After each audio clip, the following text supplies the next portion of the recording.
Hey guys, well, don't look like ice fishing, does it? It'd be hard to walk out there right now. I'll tell you, it was 60 something yesterday, 60 again today. Yeah, but what was the last week? 1 degree. I went out and put a little hay out to the sheep at 1 degree, and I thought I should have made this decision in the winter instead of the I summer. went and started dragging my ice gear out last week. Yeah, I know. We thought it was ready, but it got warm. So anyway, today we're going to take some time. We're going to go through some of our ice gear. There may be some of you who have never ice fished. Might be you're just getting started in it.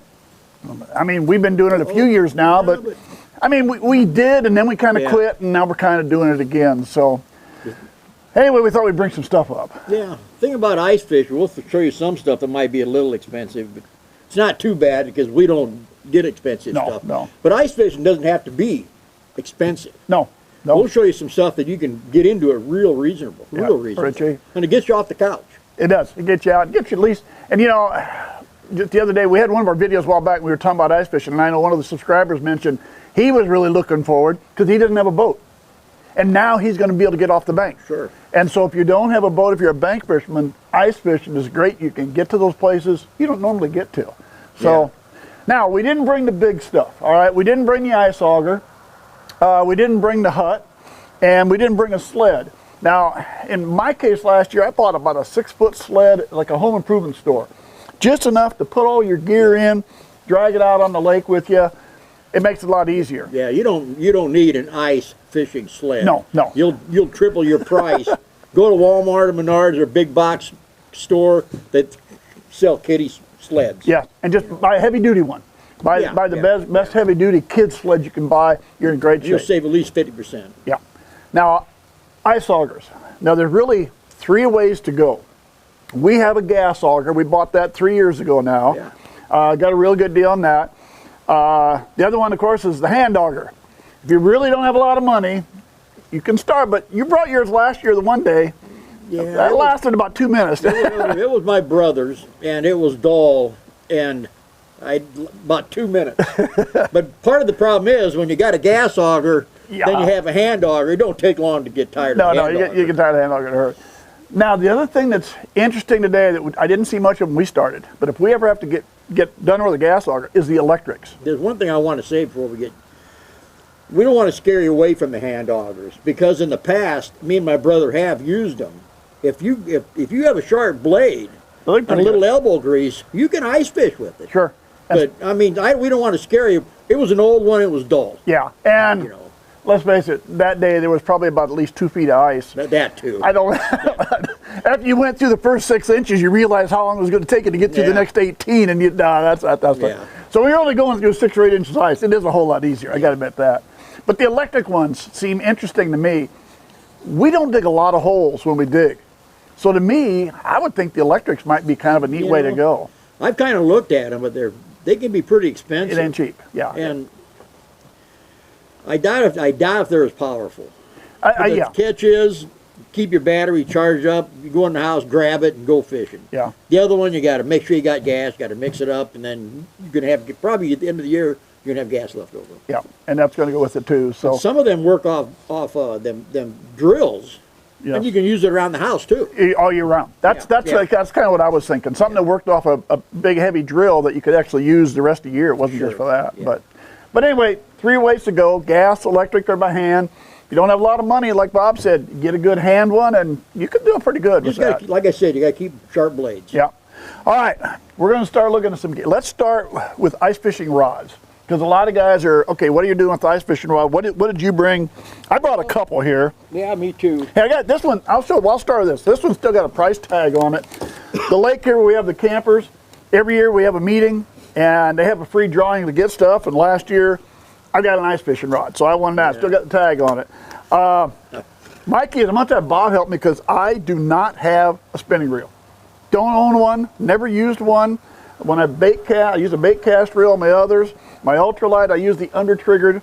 So this will be, but I think this is probably the best reel, isn't it, for ice fishing? Everybody seems to use them. And the main reason is, if you do something closed, if you're out here and it's real cold and the ice starts jamming up, the ice starts building up inside, I'm assuming, and it's not as much of a problem here. Probably that's what it is. I'm assuming that's it. So, okay, what do you got? What did you bring for ice I'm gonna rods? show you how you can get into a pretty reasonable. When we first started, and actually with this reel, I caught a lot of fish with this last year. Yep, I'm This is doing one of those too. You can't get much cheaper than this. No, You put your test on there because, and I tell you, basically all you do is sit there and jig anyway. right. And A lot of times you're just jigging up and down. Sure. You're not, you know, once it's down there, sometimes you just, if you got a minnow, you're just leaving it. But Yeah. here you're just jigging around and that's what I started with. And I, like I said, with this one here, I caught a lot of bluegill with this last year. without, yeah, that'll work out pretty good.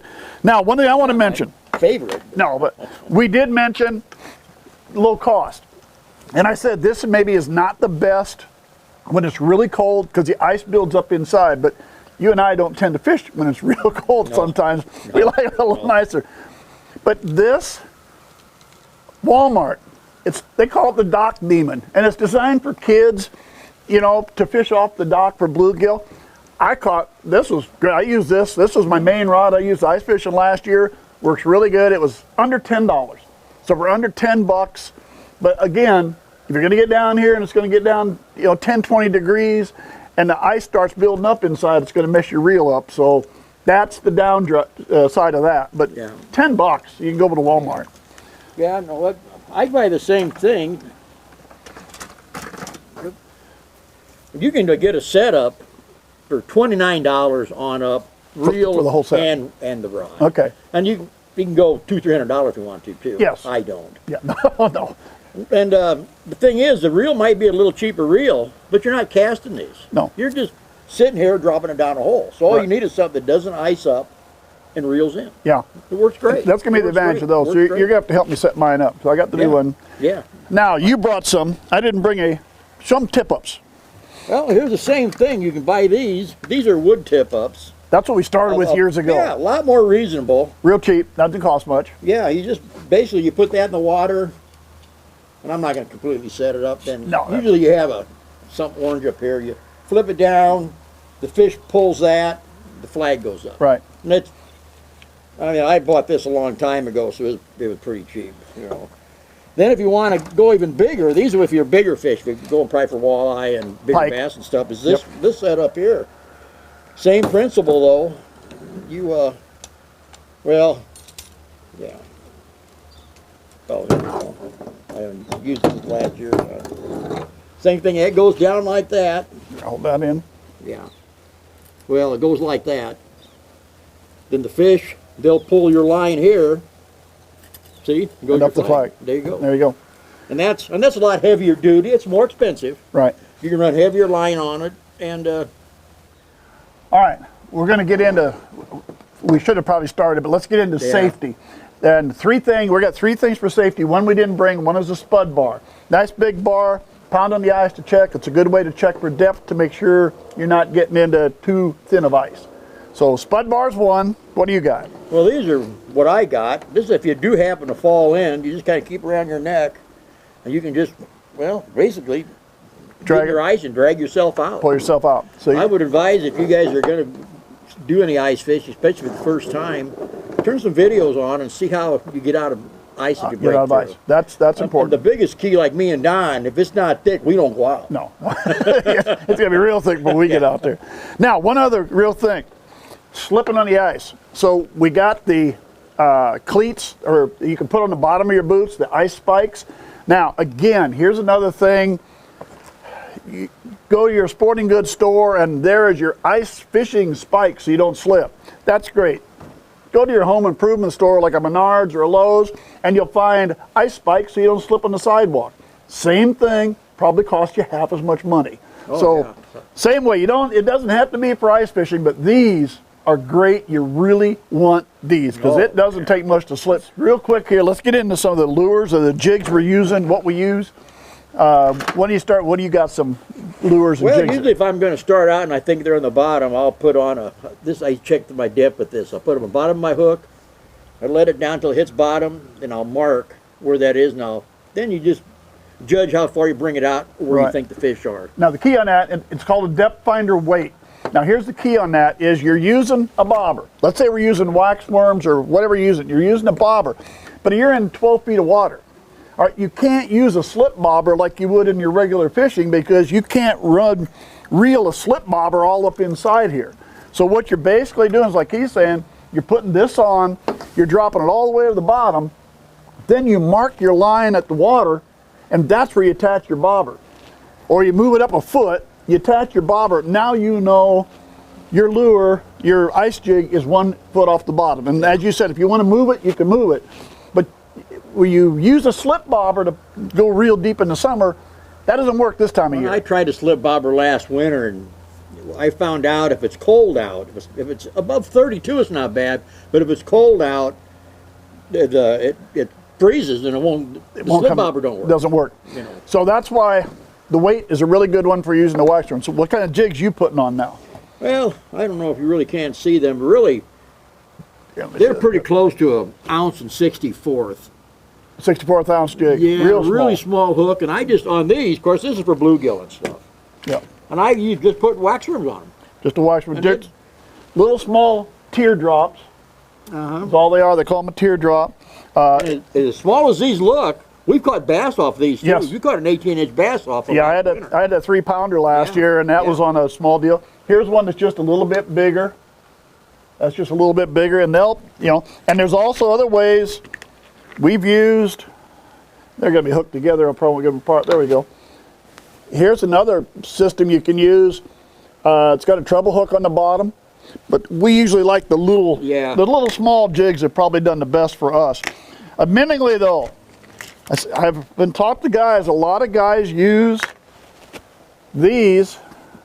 If they're going for walleye or something, the big spoon has got a hook down here where you can put your wax worm, you can put a minnow or whatever, and they're jigging that up and down. So I've had guys tell me, we haven't used much of that, but a lot of guys do. Yeah.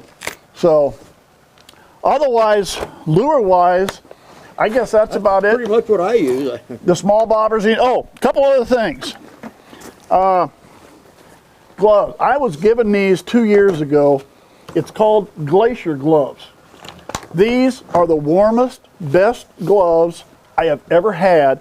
Now, admittingly, you put these on, you're not going to be able to, put on wax worms and work with little stuff. But these are great. I even got the part the other day. I was going to wash my car, and the water's so cold. I put these on to wash my car. Never even know the cold water. Really? Glacier gloves. Those are great. And the other thing, you're using a kayak or using a small boat, your fish finder.